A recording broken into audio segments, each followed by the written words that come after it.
बिस्मिल्लाहिर्रहमानिर्रहीम। अस्सलाम वालेकुम वरहमतुल्लाह।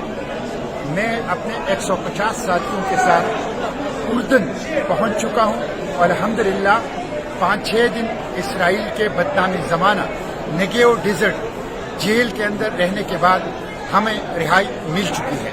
इस दौरान हमारे हाथों में हथकड़ियाँ डाल के पीछे बांधी गई, हमारे पाँव में बेड़ियाँ और जंजीरें डाल दी गई, हमारे आंखों पर पट्टियाँ बांधी गई, हमारे ऊपर कुत्ते छोड़े गए, हमारे ऊपर गन्स रखी गई और हमें बदतरीन किस्म का टॉर्चर किया गया। हमने 3 दिन भूख हड़ताल की अपने मुतालिबात के लिए। No access to air, no access to drinking water, no access to medication, no access to lawyer, किसी किस्म की चीज तक हमें रसाई नहीं थी। एक बदनामी जमाना जेल था, लेकिन अल्हम्दुलिल्लाह हम रिहा हो चुके हैं और फलस्तीन की आजादी की जिद्दोजहद जारी रहेगी। इस नाकाबंदी को हम तोड़ेंगे, बार बार इसके लिए जाएंगे, गज्जा को बचाने के लिए कोशिश करेंगे और जो जेनोसाइड के मुजरिम हैं उन मुजरिमों को कैफर किरदार तक पहुंचाएंगे इंशाअल्लाह।